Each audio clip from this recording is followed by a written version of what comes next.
दोस्तों, एक युवक होता है जो कि अपने ही प्राइवेट पार्ट के कटे हुए हिस्से को एक कपड़े में पकड़कर और खून से लथपथ अवस्था में एक प्राइवेट हॉस्पिटल में पहुंचता है और वहां पर वो अपने प्राइवेट पार्ट को डॉक्टर्स को दिखाता है और वो अपनी इलाज करने की बात कहता है। लेकिन जैसे ही वो डॉक्टर उसकी हालत को देखता है, वो हैरान हो जाता है और सबसे पहले वो डॉक्टर्स उनसे पूछते हैं कि आखिर तुम्हारी ये हालत कैसे हुई और तुम्हारे प्राइवेट पार्ट को किसने काट डाला?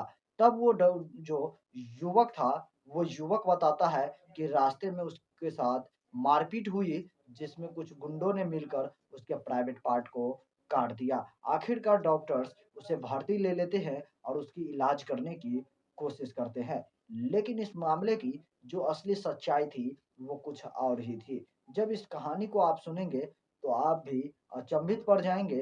अगर आप भी किसी के साथ प्यार करते हैं या लव अफेयर में हैं, तो आपको सतर्क और सावधान रहने की ज़रूरत है।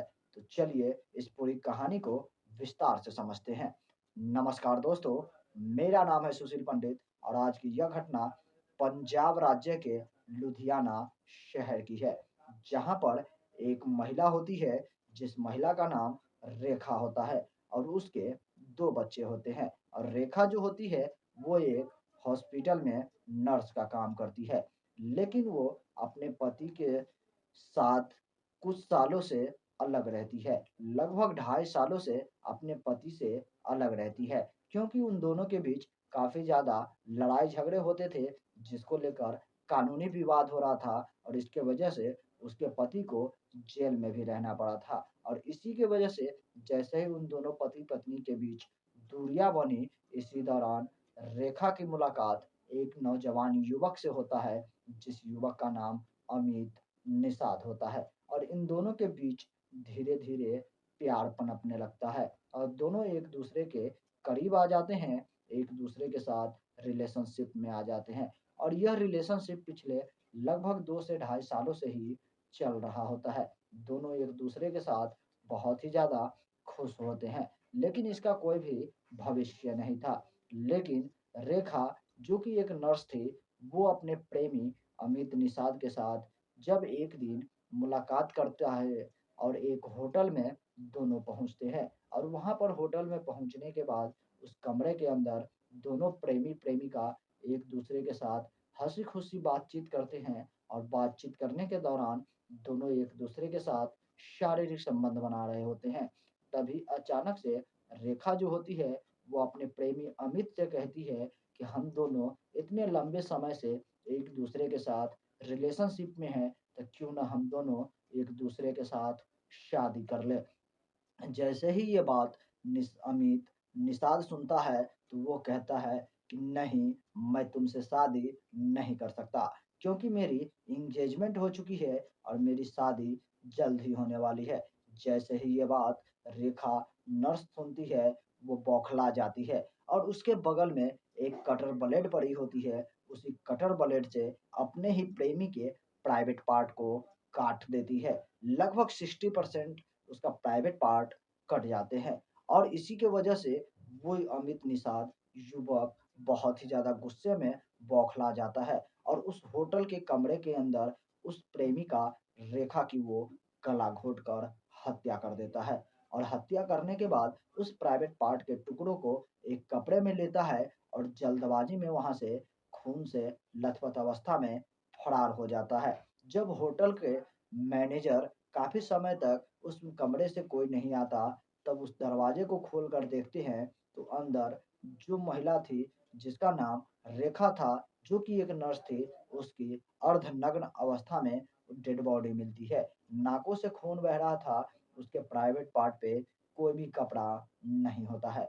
इस घटना की जानकारी फौरन ही वहाँ के नज़दीकी पुलिस को दी जाती है और पुलिस वाले फौरन ही उस होटल में पहुँचते हैं और उस सारे मामले की छानबीन करते हैं। सबसे पहले उस महिला की डेड बॉडी के ऊपर प्राइवेट पार्ट जो नग्न अवस्था में था, उस पर कपड़े डालते हैं और उसके बाद उस महिला की डेड बॉडी को लेकर पोस्टमार्टम के लिए भेजा जाता है और उसमें फॉरेंसिक टीम के द्वारा जो भी सबूत मिलते हैं, जो भी फिंगरप्रिंट्स मिलते हैं, उन सभी फिंगरप्रिंट्स को और उस कटर ब्लेड को भी सैंपल के लिए ले लिया जाता है, जिस पे खून लगा हुआ होता है। और जब इस बात से मैनेजर से पूछताछ की जाती है, तो मैनेजर वो सीसीटीवी रिकॉर्डिंग दिखाता है, जिसमें वो युवक अपनी प्रेमिका के साथ उस होटल में आया था और वो खून से लथपथ अवस्था में वहाँ से वापस फरार हो गया था। जैसे इस मामले की सीसीटीवी कैमरे पुलिस के हवाले लगते हैं, पुलिस तुरंत ही हर एक हॉस्पिटल और अगल-बगल के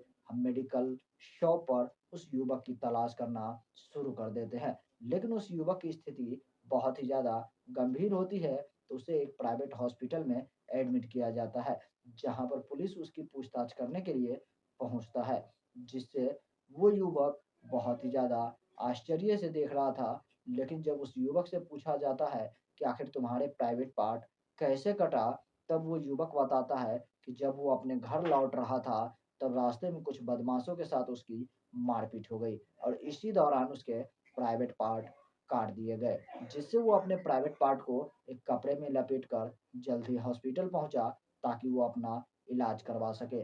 लेकिन वो युवक अमित निषाद, जिसकी प्राइवेट कार पार्ट को कटे हुए लगभग 6 दिनों का वक़्त बीत चुका था, इसके बारे में अभी तक ना ही उसका ऑपरेशन हो चुका और ना ही उसके अभी प्राइवेट पार्ट जुड़े थे, जिसके वजह से वो बहुत ही परेशान था और ज़िंदगी और मौत के बीच झूल रहा था।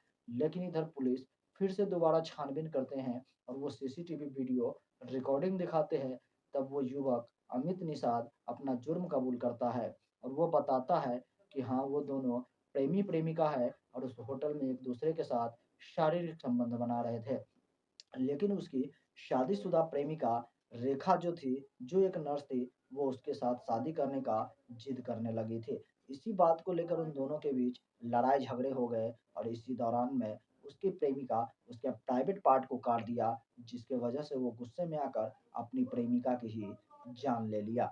और इस बातों को लेकर उसकी हालत गंभीर है और उसे छत्तीसगढ़ रेफ़र कर दिया गया है और इस मामले की जानकारी उसके माता-पिता को भी दी गई है। लेकिन उन्हें भी सिर्फ यही बताया गया है कि उसके बेटे की कुछ गुंडों के साथ हाथापाई हो गई, जिसमें उसके प्राइवेट पार्ट को काट दिया गया है। अब फ़ौरन ही उसके माता-पिता उस हॉस्पिटल में पहुँचते हैं, लेकिन पुलिस भी इंतज़ार कर रही है कि जैसे ही उस युवक की हालत ठीक-ठाक हो जाए, तब उसे पुलिस गिरफ्तार करेगा। लेकिन उसकी हालत इतनी ज़्यादा गंभीर है कि डॉक्टर भी उन्हें कुछ भी कहने से साफ इनकार कर रहे हैं। अब देखना ये होगा कि उस युवक की जीवन बचती है या खत्म हो जाती है। बाकी दोस्तों, इस तरह की अजीबो-गरीब घटना और प्यार लव अफेयर के चक्कर में पड़कर एक हँसता-खेलता परिवार बर्बाद हो गया। इसलिए आप सभी लोगों को सतर्क और सावधान रहने की ज़रूरत है। बाकी इस वीडियो से मैं विदा लूँगा और फिर मैं मिलूँगा आपसे अगला एक नई एपिसोड में, एक नई कहानी के साथ। तब तक के लिए जय हिंद, जय भारत, सतर्क रहिए, सावधान रहिए।